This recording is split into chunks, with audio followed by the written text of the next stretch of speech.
नमस्कार विद्यार्थी मित्रांनो. अन अकॅडमी इंडियास लार्जेस्ट लर्निंग प्लॅटफॉर्मच्या माध्यमातून सुरू असणाऱ्या टॉपर्स संवाद या सिरीजमध्ये आजच्या भागामध्ये मी प्रेमराज चव्हाण तुमचं मनपूर्वक स्वागत करतो.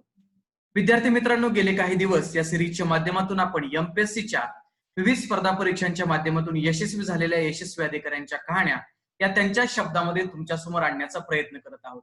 गेल्या काही दिवसांमध्ये आपण तहसीलदार, सहाय्यक कक्ष अधिकारी, राज्यकर निरीक्षक, तालुका कृषी अधिकारी आणि पोलीस उपनिरीक्षक या पदांवरती कार्यरत असणाऱ्या आणि कार्य करण्यासाठी जाणाऱ्या अधिकाऱ्यांच्या मुलाखती आणि संवाद त्यांच्याशी साधलेला होता. आजही आपण महाराष्ट्र वनसेवा परीक्षा 2017च्या माध्यमातून वन परिक्षेत्र अधिकारी या पदावरती निवड झालेले आमचे मित्र आणि मार्गदर्शक गिरीश जतकर सर यांच्याशी संवाद साधणार आहोत. मी या प्लॅटफॉर्मच्या माध्यमातून सरांचं मनपूर्वक स्वागत करतो. नमस्कार सर. धन्यवाद. नमस्कार. नमस्कार. सगळ्यात पहिल्यांदा महाराष्ट्र वनसेवा परीक्षेच्या माध्यमातून तुमची वन परिक्षेत्र अधिकारी या पदावरती निवड झाली, त्याबद्दल या प्लॅटफॉर्मच्या माध्यमातून तुमचं खूप खूप अभिनंदन. धन्यवाद सर. या संवादाच्या आणि मुलाखतीच्या सुरुवातीला एक असा प्रश्न आहे की गिरीश जतकर सर हे प्रॉपर कुठले आहेत आणि त्यांच्या कुटुंबाची पार्श्वभूमी जाणून घ्यायला आम्हाला नक्कीच आवडेल.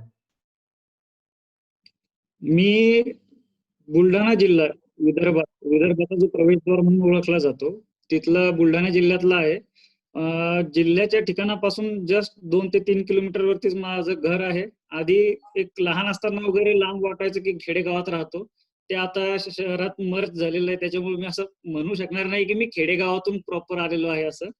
पण ठीक आहे, घरी शेती आहे, घराचं शेतातच घर आहे, त्याच्यामुळे एक शेतीचाच बॅकग्राऊंड आहे घरी माझ्या आई वडील, भावाचा पण MSc ऍग्रिकल्चरच झालेला आहे. तो पण शेती आणि नर्सरी असा त्याचा उद्योग. आणि मला 2 बहिणी आहेत, त्या दोघींची लग्न झालेले आहेत. अच्छा अच्छा सर, मग तुम्ही म्हणालात की बुलढाणा म्हणजे जिल्ह्याच्या ठिकाणीच तुमचं गाव आहे, तर तुमचं प्राथमिक शिक्षण, माध्यमिक शिक्षण आणि पदवीचं शिक्षण हे नेमकं कुठं आणि कोणत्या संस्थांमधून झालं? ऍक्च्युली एक विशेष म्हणजे बालवाडी ज्या संस्थेमध्ये मी गेलो तिथून मी 12वी होईपर्यंत मी त्याच संस्थेमध्ये होतो, भारत विद्यालय बुलढाण्याच्या. तर मी आता तुम्हाला म्हणजे त्या संस्थेतलाच भाग म्हणून गुरुकुंज बालक मंदिर म्हणून 1ली ते 4थी, त्याच्यानंतर 5वी ते 10वी माझा भारत विद्यालय बुलढाणा, 11वी 12वी तिथेच माझं भारत विद्यालयामध्येच 11वी 12वी. आणि नंतर मी पुणे येथे कॉलेज ऑफ ऍग्रिकल्चर पुणे येथे ऍडमिशन घेतली BSc हॉर्टिकल्चर साठी. 4 वर्षांचा प्रोग्राम असतो. अच्छा अच्छा. सर, आता तुम्ही BSc ऍग्रिकल्चरचं शिक्षण पूर्ण केलं आणि त्यानंतर मग या स्पर्धा परीक्षेच्या क्षेत्राकडे वळाला, तर एक बूस्ट किंवा एक प्रेरणा असते की स्पर्धा परीक्षेच्या क्षेत्रामध्ये आपल्याला आपलं करिअर करायचंय, ती नेमकी तुम्हाला कुठून मिळाली? त्याची सुरुवात कशी होती? माझा भाऊ हा, जसं मी सांगितलं की MSc ऍग्रिकल्चरच आहे, तर तो मला म्हणत होता की आपण याच्यात ट्राय करूयात. पण मला अभ्यासाची एवढी आवड कधीच नव्हती सुरुवातीपासून, लहानपणापासून. तर मला एवढा इंटरेस्ट येत नव्हता. आणि त्यात असं झालं की ग्रॅज्युएशन मध्ये एक पुस्तक माझ्या वाचण्यात आलं की आपुलाची वाद आपणासी म्हणून. तर चंद्रकांत वानखेडेंचं, ते एका खेडेगावात राहून त्यांनी काम केलं होतं आयुष्यभर, एक यवतमाळमध्ये एका खेडेगावात जाऊन. तर माझ्या डोक्यात ते बसलं होतं की सोशल वर्क करूयात आपण माझ्या क्षेत्रात, म्हणजे खेडेगावात जाऊन काम करणे किंवा असं काहीतरी एक सोशल एंटरप्रेन्योरशिप करण्याचा माझा हेतू होता. पण परत एक शिक्षक भेटले भारत शाळेतले आमच्याच, की त्यांनी सांगितले की तुला जर खरंच काम करायचं असेल आणि त्याच्यात तुला एन्व्हायरमेंटसाठी, इकॉलॉजीसाठी काम करायचं असेल, तर तू सगळ्यात बेस्ट वे आहे आणि एक चॅनल थ्रू प्रॉपर तुला काम करता येईल, तर तू वन विभागासाठी प्रयत्न कर. आणि अनायसे मी इलिजिबल पण होतो, माझं सायन्स बॅकग्राऊंड असल्यामुळे BSc ऍग्रिकल्चरला होतो मी. तर मग मी ठरवलं की आपण वनसेवेतच करायचं. असं पण नव्हतं की फक्त MPSC किंवा हे, वनसेवा हेच आधीपासून ध्येय होतं माझं. अगदी अगदी सर. तो सगळा प्रवास मी स्वतः समोरून पाहिलेला आहे. अगदी नक्कीच सर. मग आता तुम्ही महाराष्ट्र वनसेवा करण्याची सुरुवात करण्याची तयारी केली होती, तर सगळ्यात आधी की अभ्यासाला सुरुवात ही कोणत्या वर्षापासून केलीत आणि अभ्यासाची सुरुवातीच्या काळामध्ये तुमची स्ट्रॅटेजी नेमकी कशी होती? अभ्यासाला सुरुवात मी ग्रॅज्युएशन नंतर 1 वर्षानंतर केली. थोडा पिरियड त्याच्या आधीचा कठीण होता. तर सुरुवातीला एवढं काही नव्हतं, मला कॉन्फिडन्स खूप जास्त होता ऍक्च्युली.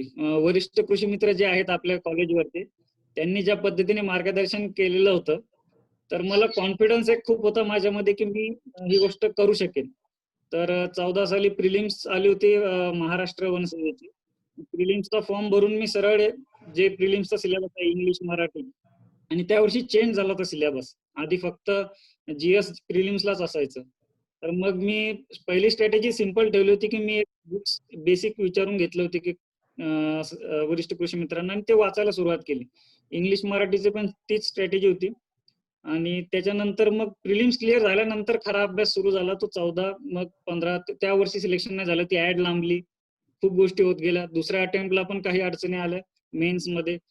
त्याच्यानंतर मग तिसऱ्या अटेम्प्टला मी यशस्वी झालो 2017च्या ऍड मध्ये. अगदी अगदी सर. तर आता या सगळ्या प्रवासामध्ये तुम्ही म्हणालात तसं की वरिष्ठ कृषी मित्रांकडनं सुरुवातीच्या काळामध्ये तुम्ही मार्गदर्शन घेतलं. तर आता या सगळ्या हो हो स्पर्धा परीक्षेच्या क्षेत्रामध्ये आपल्याला एखाद्या प्रॉपर गायडन्सची गरज असते, तर त्यासाठी क्लास लावावा की नको असा बऱ्याच मित्रांचा द्विधा मनस्थिती असते. तर मग तुम्ही क्लास जॉईन केला होतात का एखादा? तसे असेल तर मग त्याचं नेमकं किती आहे आणि सगळ्या विद्यार्थ्यांना तुम्ही त्याबद्दल काय सांगा? मी असं सांगेन की तुम्ही क्लास ऍज सच क्लास असलाच पाहिजे असं नाही, तुम्हाला रिसोर्स पर्सन असले पाहिजे. आणि तोही एक असून चालत नाही, तुम्हाला एक डायव्हर्सिफाईड रिसोर्स पर्सन हवेत की जे एकतर प्रवासात आहेत, की जे अभ्यास करतायत, एक पास झालेले पण हवेत की जे यशस्वी होऊन ते त्या अडथळा पार करून गेलेले आहेत. आणि मग हे असे एक 3 ते 4 चांगले जर तुम्हाला रिसोर्स पर्सन मिळाले तर मग तुम्हाला क्लासची गरज नाही. पण मला असं वाटतं की क्लास एक काम करतो की तुम्हाला गायडन्स देतो. आणि एमपीएससीचा किंवा मग तुम्ही सिलेबस बघितला तर तुम्हाला असं नाही की तुम्हाला कुठेतरी एखादी कॉन्सेप्ट नवीन आहे खूपच आणि खूप किचकट आहे आणि ती शिकून घेऊनच तुम्हाला समजून सांगितल्याशिवाय ती समजणारच नाही. तुम्ही अभ्यास करू शकता, पण गरज कशाची असते तर काय वाचायचं आहे, काय सोडायचं आहे, एक्झाम पास होण्यासाठी काय अभ्यास करायचा आहे. ज्ञानासाठी अभ्यास ही गोष्ट वेगळी झाली. परीक्षेसाठी अभ्यास करणं, माझ्या ज्या चुका झाल्या पहिल्या 2 अटेम्प्ट मध्ये त्या या होत्या की ज्ञानासाठी अभ्यास करून इथे उपयोग आहे, पण त्याचं ऍप्लिकेशन एक्झाम मध्ये करता येणं खूप महत्वाचं आहे. एक्झाम ओरिएंटेड अभ्यास करायला मग क्लासेस मध्ये शिकवता येतात किंवा मग तुम्हाला रिसोर्स पर्सन हवे. सो मी असं हार्ड अँड फास्ट माझं मत नाही की क्लास गरजेचा आहेच किंवा नाहीच. तुम्ही क्लास लावू शकता गायडन्ससाठी, पण त्याच्या भरोश्यावर तुमचं काहीतरी होईल याच्यावरती काही हे नाही, तुम्हाला मेहनत घ्यावी लागेल. अगदी अगदी स्वतःची आणि मेहनत तर याच्यामध्ये खूप महत्वाची असते. हा तुम्ही असं म्हणालात सर की रिसोर्स पर्सन खूप महत्वाचा असतो.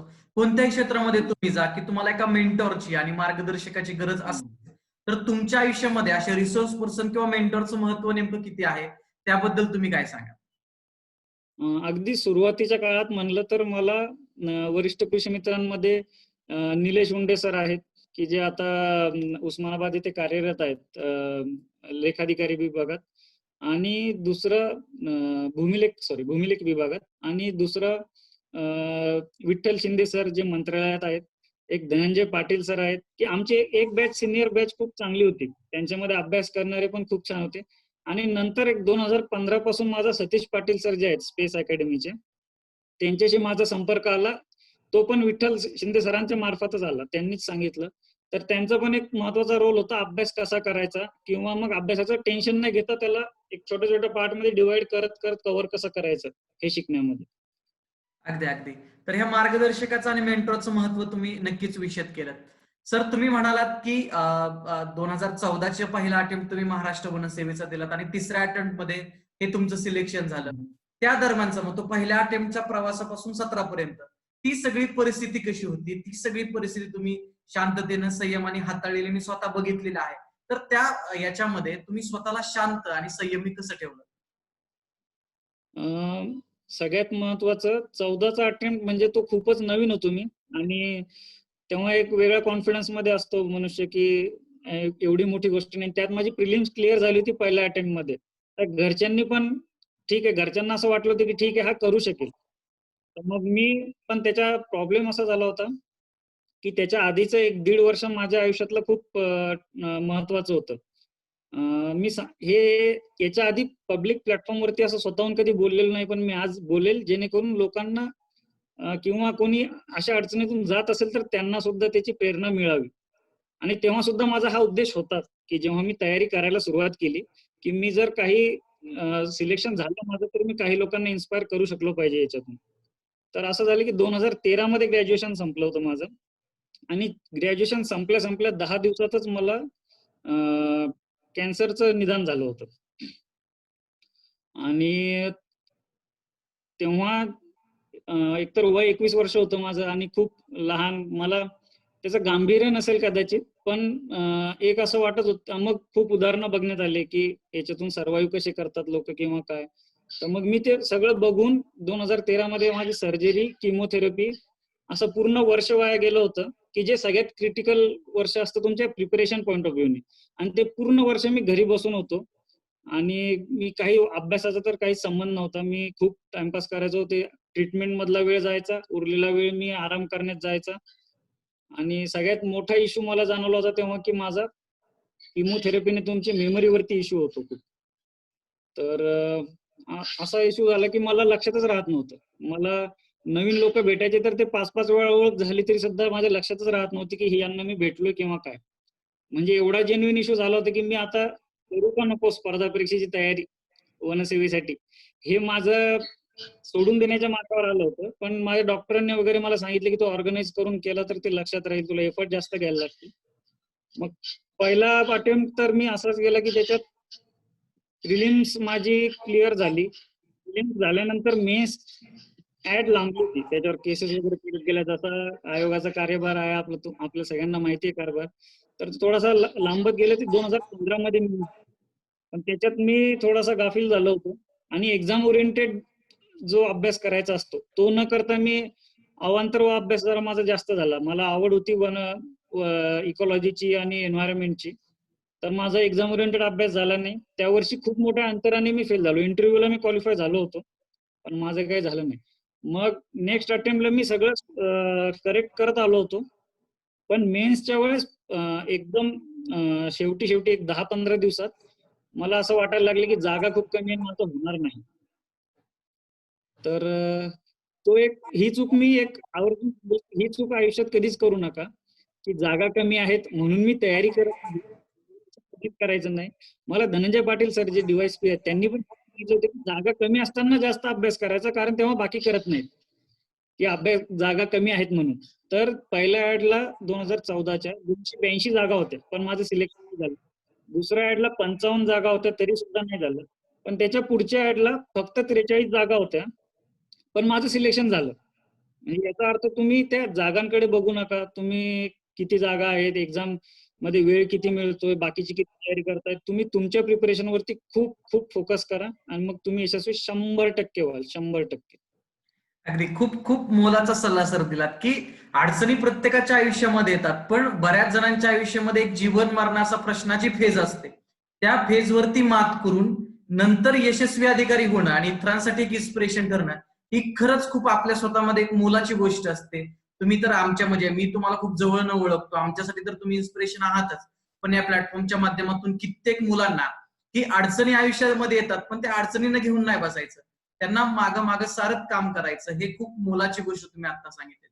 सर तुम्ही म्हणालात की तुमच्या लक्षातच काही राहत नव्हतं सुरुवातीला अभ्यासाच्या काळामध्ये, आणि मग त्याच्यामध्ये 2-3 अटेम्प्ट गेले.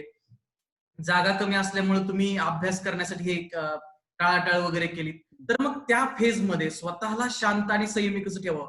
कारण मी बघत होतो तुम्ही 2014च्या परीक्षेमध्ये फेल्युअर आल्यानंतर 15-16 या दोन्ही वर्षी लायब्ररीमध्ये कंटिन्युअसली तुम्ही तिथे येत होतात कृषी महाविद्यालयाच्या. प्रॉपर सकाळी 7 ते संध्याकाळपर्यंत अभ्यास करत होतात, हे मी स्वतःच्या डोळ्यांनी पाहिलेलं आहे. तर त्या काळामध्ये स्वतःला शांत संयमी कसं ठेवावं त्याबद्दल विद्यार्थ्यांना तुम्ही काय सांगाल? मी एक महत्वाचं सांगेन की तुम्ही तुमच्या हॉबीज मेंटेन करत राहा. आयुष्याचा ही एक एक्झाम प्रोसेस आहे, ती प्रोसेस सारखी घ्या, एक्झाम म्हणून घ्या. मग काय होतं, तुम्हाला वेळ काढता येतो तुमच्या हॉबीजसाठी. आणि जास्त म्हणजे खूप इन्व्हॉल्व होऊन पूर्ण वेळ ते नाही करायचं. 1-1.5 तास तुम्हाला जर मिळाला ना, तर मला व्यायामाची खूप आवड होती, मला ट्रेकिंग करायला आवडायचं, तर मी ठरवलेलं होतं की एक 2 महिन्यातून एक ट्रेक 100% करायचा. सायकलिंगची आवड होती, मी फिरायला जायचो सायकलवरती. आमचा रविवारचा सायकलिंगचा ग्रुपच होता की ग्रुपमध्ये सायकल सगळ्यांकडे होत्या. मग आम्ही पुण्यापासून सिंहगड पर्यंत, सिंहगडच्या पायथ्याशी जाऊन ये, मग एकदा इकडच्या बाजूला जाऊन ये लोणावळ्या साईडला, असं सगळं आम्ही फिरत राहायचो. मग बाकी संध्याकाळचा व्यायाम कधीच चुकवला नाही ग्राउंडवरचा. आणि मग हे सगळं मॅनेज करत करत हॉबी जर मेंटेन केल्या ना, तर संध्याकाळी जर तुम्ही एक थोडा वेळ ठेवला तर दिवसभराचा स्ट्रेस बस्टिंग होऊ शकतं आणि मग त्या दिवशी परत रात्री अभ्यासाच्या मूडमध्ये येऊन झोपण्याआधी मग तुम्ही जर झोपले तर दुसऱ्या दिवशी परत अभ्यासासाठी तयार असता.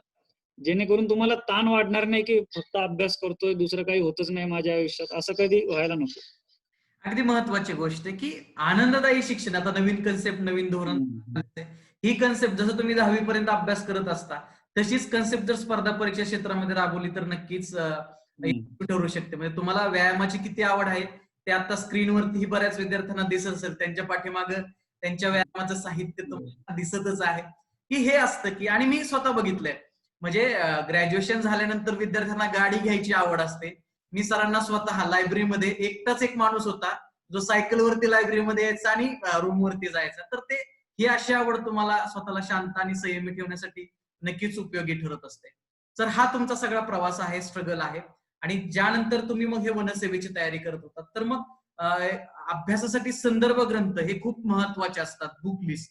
तर मग तुमची प्रिलिम्स आणि मेन्स या दोन्ही परीक्षांसाठीची बुक लिस्ट ही विद्यार्थ्यांसाठी त्याबद्दल काय सांगाल विद्यार्थ्यांना? प्रिलिम्सचं मी सांगेन की ती अशी एक्झाम की ज्याच्यात तुमचं टेम्परामेंट एका तासात 100 प्रश्न सोडवायचे. इव्हन मेन्सला पण तेच आहे, पण मेन्सला पेपर 2 ला वेळ पुरतो आणि इव्हन पेपर 1 ला पण वेळ थोडासा जीएसचा असतो, थोडा लेंदी जर पेपर नाही आला तर तो पुरून जातो.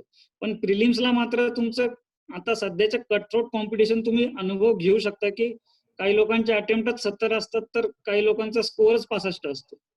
म्हणजे मग ते मॅच करण्यासाठी मी महत्वाचं सांगेन, अभ्यास तर आहे पण तुम्ही खूप सारे क्वेश्चन सोडवा. आणि मग प्रिलिम्स मध्ये इंग्लिश मराठी आहे. तर याच्यात मी एक माझा स्वतःचा अनुभव सांगेन. 2014 सालचाच सांगेन की मला इंग्लिश माझं असं वाटायचं की खूप छान आहे. म्हणजे मी इंग्लिश पेपर वाचला होता ग्रॅज्युएशन मध्ये खूप. मला असं वाटायचं की माझं इंग्लिश खूप छान आहे, मला काही अडचण येणार नाही. पण जेव्हा एक्झाम तोंडावर आली आणि 5च दिवस बाकी होते एक्झामला, 14च्या प्रिलिम्सला, तर मला इंग्लिशमध्ये 25 पैकी एक 7-8च मार्क पडायला लागले. मी टेस्ट जुन्या घेऊन सोडवायचो. तर मी काय स्ट्रॅटेजी केली, तर मी सर्व पेपर प्रिंट करून आणले आयोगाचे. एक 2006-07 पासूनचे इंग्लिशचे मराठीचे जे मिक्स एसटीआयचे तेव्हाची जी मेन्स होती त्या पॅटर्न नुसार. आणि मी सकाळी 10-10:30ला जेवण करून लायब्ररीत बसलो. 20 प्रश्न सोडवायचे, इंग्लिश मराठी दोन्ही. इंग्लिशचे 20 प्रश्न सोडवायचे, त्यांचं अनालिसिस परफेक्ट करायचं. की इंग्लिशमध्ये ते महत्वाचं ठरतं की तुम्हाला मार्क येत आहेत ते अॅक्युरेसी कशी आहे तुमची. म्हणजे समजा त्या आयोगाचा अप्रोच हा असतो की तुमच्या चुका कुठे होतील हे करायचं. सो तुम्हाला हे लक्षात आलं की आयोग कशात चुका करणार आहे वाक्यामध्ये, तर तुम्हाला चुकूच नाही शकत तुम्ही. तर मी सकाळी 10 वाजेपासून संध्याकाळी 5 वाजेपर्यंत फक्त क्वेश्चन सोडत होतो. प्रत्येक 20 क्वेश्चनचा अनालिसिस करायचा, पुढचे 20 क्वेश्चन सोडवायचे. आणि हे क्वेश्चन तुम्ही कमी पण करू शकता. 10 क्वेश्चन सोडवले तर जास्त विंडो मिळेल इम्प्रुव्हमेंटला. म्हणजे इम्प्रुव्हमेंट महत्वाची आहे, अनालिसिस जास्त महत्वाचं आहे क्वेश्चनची संख्यापेक्षा. सो तुम्ही जर असं केलं की एक 10 क्वेश्चन सोडवले, त्याचं परफेक्ट अनालिसिस केलं प्रत्येक वाक्यात की याच्यात त्यांनी काय चूक केलेलं आहे, जेणेकरून ही चूक मला सुधारता येईल. मग चारीपैकी जो ऑप्शन बरोबर आहे तो पण बघितला आणि जे चुकले त्यांच्यात काय चुकले ते पण बघितलं. असं करत करत it is time taking process, पण तुम्हाला ते करायला लागेल रिझल्ट येण्यासाठी. असं करत करत त्या संध्याकाळी मी एसटीआयचा 2011चा एक पेपर सोडवला. 130 मार्कांचा असायचा तेव्हा काहीतरी. तर तेव्हा मी खाली सोडवलं, खाली आलो. आपले एक सिनियर खाली उभे होते, कपिल सर म्हणून. त्यांना विचारले की 2011 साली एसटीआयला जो टॉपर आला असेल राज्यात त्याला किती मार्क असतील 130. आणि त्या वर्षी पॅटर्न बदलला होता, थोडा अवघड यायला लागले होते प्रश्न इंग्लिश मराठीचे. तर ते सर म्हणले की काही नाही, एक असेल एक 100 किंवा 108 110 मार्क असतील 130 पैकी तेव्हा. तर मला तेव्हा एका दिवसाचं फक्त 6-7 तासाची जी मेहनत आहे, जेन्युइन मेहनत, त्याच्यानंतर मला माझे तेव्हाचे मार्क होते त्या 130 पैकी 108 मार्क. आणि त्यांनी मला टॉपर सांगितलं होतं की 110च्या आसपास असेल वगैरे. तर म्हणजे हे मला सांगायचं की तुम्ही मेहनत घ्या क्वेश्चनवरती आणि त्याच्यातून मग पुस्तकांवरती जा, म्हणजे तुम्हाला एक्झामचा अप्रोच सापडेल. मग हे झालं प्रिलिम्सचं. इंग्लिश मराठीचे पुस्तक सगळ्यांना माहिती होतं. वाळिंबे सरांचं पुस्तक आहे आणि एक बाळासाहेब शिंदे, 2च पुस्तकं करा, खूप छान करा. म्हणजे त्याच्या सोडून काही करण्याची गरज सुद्धा नाही. तुम्हाला करंट अफेअर्ससाठी प्रत्येकाचे सोर्सेस वेगळे असतात, पण मी परिक्रमा करायचो. आणि एक कोणतं तरी एक छोटं पुस्तक जे असतं देवा जाधव सरांचं वगैरे तसं, हे 2च करायचं. आणि जुने क्वेश्चन पेपर मधले सीसॅटचे क्वेश्चन, बाकी मी वेगळं काही केलेलं नाही. ही प्रिलिम्स झाली. मेन्स मध्ये मी बुक लिस्ट महत्वाची. जीएसचं तर खूप कॉमन, तुम्हाला राज्यसेवा करणाऱ्यांना पण तुम्ही विचारलं कोणाला तर ते पण सांगू शकतील, पण जस्ट मी तुम्हाला आता सांगतो. हिस्ट्रीचा मी केलं होतं. ही जी बुक लिस्ट आहे मेन्सची, ही मी 2017च्याच आमच्याच अटेम्प्टला जे टॉपर आले होते राज्यामध्ये, अमरजित पवार सर, त्यांच्याकडनं घेतले तुम्हाला सांगण्यासाठी. कारण माझा जो मी वापरला होता त्याच्यावरती तुम्हाला खरंच यश मिळेल असं सांगू नाही शकत. मला त्यांच्यावर विश्वास आहे, कारण त्यांचा अभ्यास राज्यसेवेचा पण होता आणि वनसेवेचा पण होता, म्हणून मी हे त्यांच्याकडनं घेतले. तर हिस्ट्रीसाठी त्यांनी सांगितलंय की कठारे किंवा गाठाळ, एक कोळंबे सरांचं आणि स्टेट बोर्डचे बुक्स, हे मोर दॅन सफिशियंट. पॉलिटीसाठी लक्ष्मीकांत आणि पंचायत राज किशोर लवटे सरांचं. जिओग्राफीसाठी स्टेट बोर्डचे सर्व क्रमिक, एक सौदी किंवा खतीत कोणचं पण एक पुस्तक जिओग्राफीसाठी. नंतर एनसीईआरटी तुम्हाला जर रेफर करता आलं फिजिकलच्या तर त्या पण करून घ्यायच्या. इकॉनॉमीसाठी कोळंबे सरांचं एक शेवटचं, आणि जर तुम्हाला वेळ मिळत असेल तर देसले सरांचं.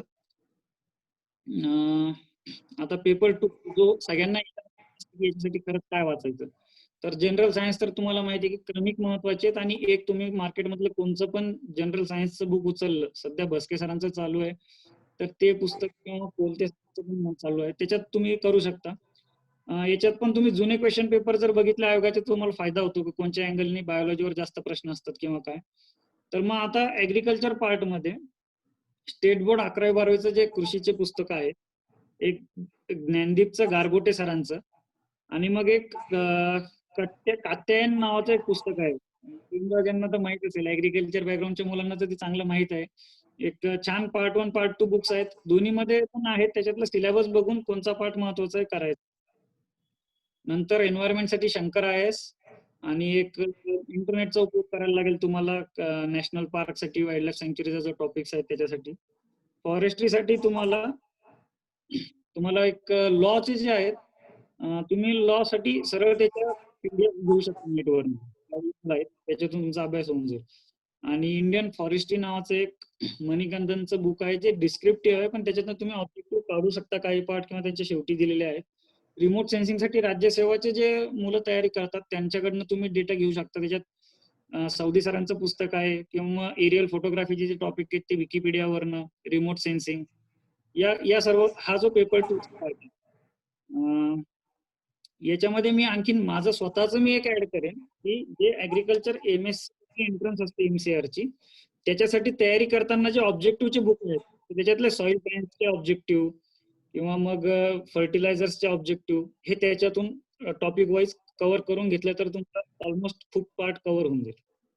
अगदी अगदी महत्वाचं आहे की तुम्ही संदर्भ ग्रंथ वाचाच, पण त्याच्याबरोबर अनालिसिस जो आहे क्वेश्चन पेपरचा, सरांनी आता जो सांगितला तो खूप महत्वाचा ठरतो. आणि तुम्ही स्वतःला स्वतःमध्ये डेव्हलप करत गेलात तर यश हे मिळतच जातं.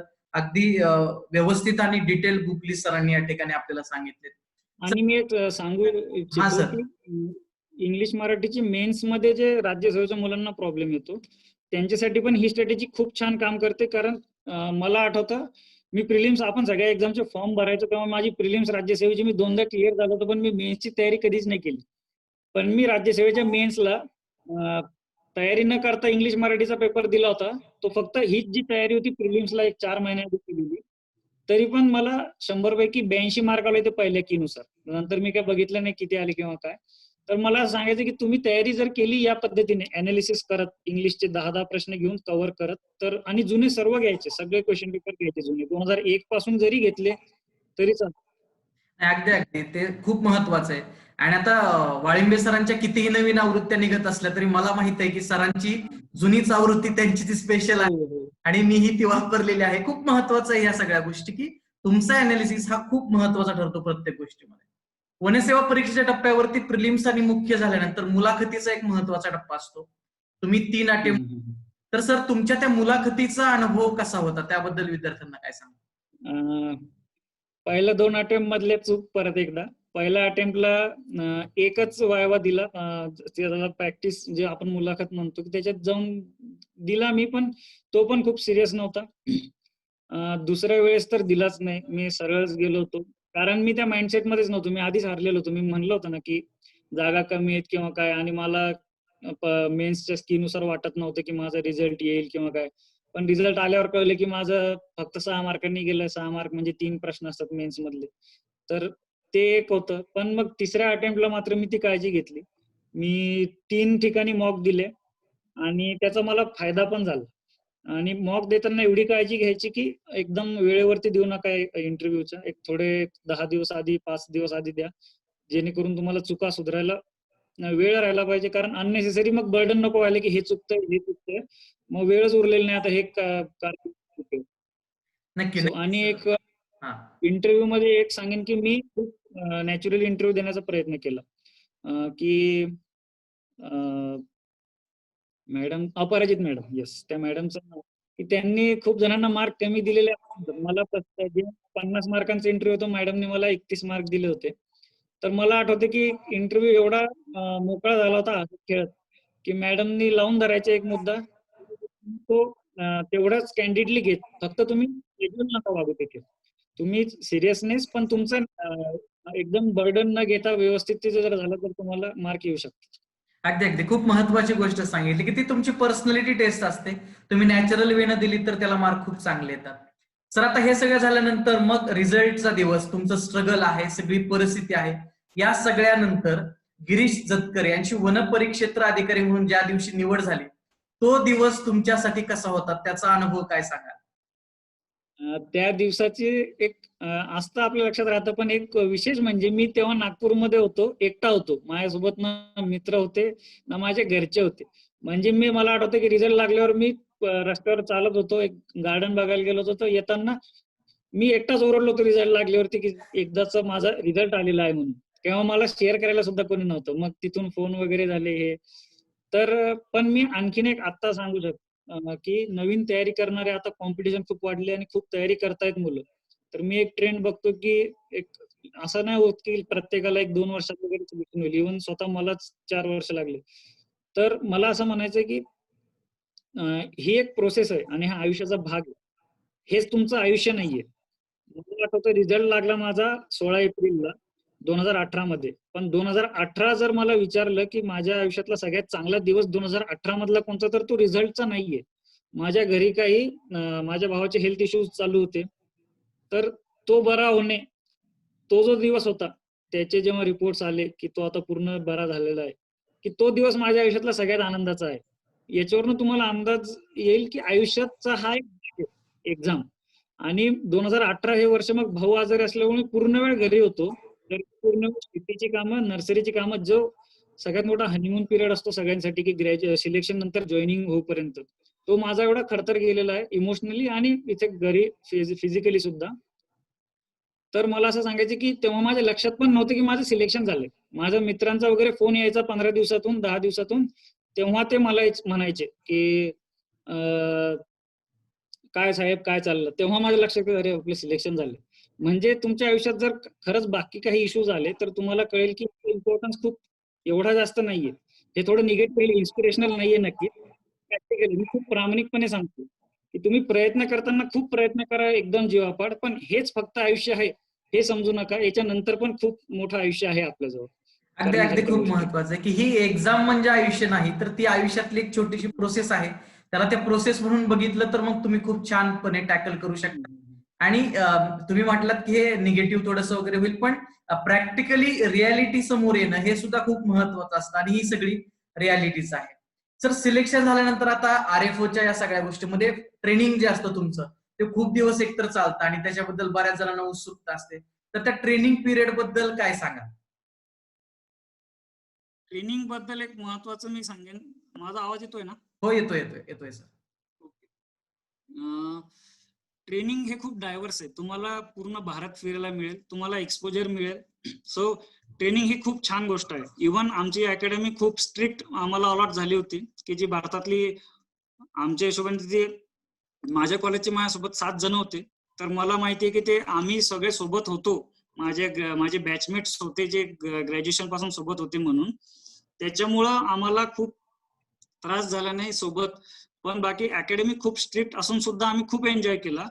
तर ट्रेनिंग मध्ये तुम्हाला एकतर फिजिकली तुम्हाला फिट बनवण्यात येतं आणि तुम्ही होता, मेंटली पण तुम्हाला बिझी ठेवण्यात येतं दिवसभर. तो एक प्रोटोकॉलच असतो की तुम्हाला रिकामं सोडत नाहीत. मग अधिकारी म्हणून झाल्यानंतर जे मानसिक ताण येत असतात त्याची तयारी म्हणजेच तुमची ट्रेनिंग मध्ये होऊन जाते की काम कसं करायचं, दिवसभर बिझी राहायला लागतं, तुम्हाला स्वतःचा वेळ मिळत नाही. सगळ्यात महत्वाची सवय करून घ्यायला लागते की प्रिपरेशन मध्ये तुम्ही ठरवलं की आज 4 वाजेनंतर अभ्यास करायचा नाही, मला माझं काम करायचं, तुम्ही करू शकता. पण नंतरच्या आयुष्यात हा पार्ट राहत नाही. तुम्हाला याची मानसिक तयारीच करण्यात वेळ जातो खूप, की मोकळा वेळच मिळत नाही. ज्यांना खूप हॉबीज किंवा हे आहेत त्यांना याचा खूप त्रास होतो. आणि दुसरा एक्सपोजर मी म्हणला खूप महत्वाचा भाग आहे की अख्खा भारतातले जंगल फिरवतात आणि तिथले मग आपण जंगलांसोबत बाकीच्या ज्या सिव्हिल सोसायटीज पण बघतो. मग महाराष्ट्राची किंमत सुद्धा कळते आपल्याला अख्खा भारत फिरल्यानंतर, की फुले शाहू आंबेडकरांचा जो महाराष्ट्र म्हणला जातो तो का बरं महाराष्ट्र खरंच एवढा छान आहे. ओडिशा बघितल्यानंतर, एमपीचा इंटेरियर पार्ट बघितल्यानंतर, राजस्थान बघितल्यानंतर कळतं की महाराष्ट्र कुठे आहे. आणि साऊथ इंडिया फिरल्यानंतर सुद्धा कळते की महाराष्ट्रात अजून काय काय गोष्टी करता येतील आणि आपण कुठे जाता येईल, आपल्याला प्रवास करता येईल. अगदी अगदी खूप महत्वाचं या सगळ्या गोष्टी सांगितल्यात. सर, आता गेल्या आठवड्यामध्येच तुमची पहिली पोस्टिंग आलेली आहे. तर त्या पहिल्या तुमचं पोस्टिंग कुठल्या ठिकाणी झालेलं आहे आणि आता नवीन पदाच्या जबाबदाऱ्या काय असतील? आमचा एकतर फॉरेस्ट डिपार्टमेंटचं वैशिष्ट्य म्हणजे ट्रेनिंगला आणि प्रोबेशन ही तेवढंच. म्हणजे इथून पुढे पण 1 वर्ष आम्ही ऑन जॉब ट्रेनिंग ज्याला म्हणतात प्रोबेशन तेच करणार आहोत. सध्या कोविड-19च्या सिच्युएशनमुळे सर्वांना त्यांच्या होम डिस्ट्रिक्ट मधल्याच पोस्टिंग मिळालेल्या आहेत. मला इच्छा होती की मला बाहेर जायचं होतं, पण आता एवढे परत घरी राहिल्यानंतर परत मला आता घरीच राहण्याची वेळ आलेली आहे पोस्टिंगमुळं. तर आता मी सध्याचं प्रोबेशनर म्हणून काम एवढंच असतं की आपण प्रत्येक विभागाशी कनेक्टेड असतं. गव्हर्नमेंटच्या डिपार्टमेंटचं प्रत्येक काम, तर त्याचं कनेक्शन नुसार आपण आपला जबाबदाऱ्या काय RFO म्हणून माझं काम करताना ते शिकून घ्यायचे असतात, जेणेकरून मी जेव्हा 1 वर्षानंतर माझा स्वतःचा रेंजचा चार्ज घेईन तर मला काम करताना सर्व यायला हवं. सो आता कामाचं स्वरूप असं असतं की शिकायचं आहे फक्त. नंतर जर म्हणलं तर RFO डिपार्टमेंट मधली सगळ्यात चॅलेंजिंग जॉब प्रोफाईल आहे की जिथे एक्झिक्युशनचे पण कामं आहेत आणि सगळ्यात रिस्पॉन्सिबल ऑफिसर सुद्धा रेंज फॉरेस्ट ऑफिसरच असतो. अगदी अगदी महत्वाचं आहे. विद्यार्थी मित्रांनो, तुम्ही पाहत आहात गेल्या काही काळामध्ये आपण गिरीश जतकर सर, वन परिक्षेत्र अधिकारी यांच्याशी संवाद साधला. आता मी सरांना खूप जवळनं ओळखतोच आहे, पण या प्लॅटफॉर्मच्या माध्यमातून विद्यार्थ्यांशी जो सरांनी संवाद साधला त्यांच्या प्रत्येक शब्दामधून, प्रत्येक वाक्यामधून आणि या सगळ्यामधून एकच जाणवत होतं की चिल लाईफ आहे. एक्झाम ही त्यातली एक प्रोसेस आहे, पण तुम्ही त्याला प्रोसेस म्हणून पहा, यश हे तुम्हाला नक्कीच मिळतं. म्हणजे कॅन्सर सारख्या एका दुर्धर आजारावरती जो माणूस मात करू शकतो, 3 अटेम्प्ट प्रयत्न केल्यानंतर 3ऱ्या अटेम्प्ट मध्ये जो माणूस अधिकारी होतो आणि त्यानंतर अतिशय एकदम काय म्हणतात नॉर्मल आणि शांत संयमी असणारा हा असा अधिकारी, यांच्याशी आपण या काळामध्ये संवाद साधलेला आहे. त्यांच्या या मार्गदर्शनाचा नक्कीच आमच्या सगळ्या विद्यार्थ्यांना फायदा होईल याबद्दल तिळमात्रही शंका नाही. तर सगळ्या विद्यार्थ्यांच्या वतीनं आणि प्लॅटफॉर्मच्या वतीनं मी गिरीश जतकर सरांचे मनपूर्वक आभार मानतो. धन्यवाद. मला इथे मला बोलण्याची संधी दिली त्याच्याबद्दल पण मी खूप खूप आभारी आहे. आणि नक्कीच मी आशा करतो की इथून पुढे पण माझा प्रवास हा प्रेरणादायी ठरेल बाकीच्यांसाठी आणि नक्कीच सर, तुमचा सगळा प्रवास हा माझ्यासाठी वैयक्तिक तर आहेच, पण या प्लॅटफॉर्मच्या माध्यमातून सगळ्यांसाठी प्रेरणादायी नक्कीच ठरेल यात शंका नाही. विद्यार्थी मित्रांनो, मी प्रेमराज चव्हाण टॉपर्स संवाद या सिरीजच्या माध्यमातून अशाच प्रेरणादायी अधिकाऱ्यांच्या प्रेरणादायी कहाण्या या तुमच्या समोर घेऊन येणार आहेत. तोपर्यंत पाहत राहा आणि ऐकत राहा टॉपर्स संवाद अनअकॅडमी प्लॅटफॉर्मच्या माध्यमातून. तोपर्यंत नमस्कार.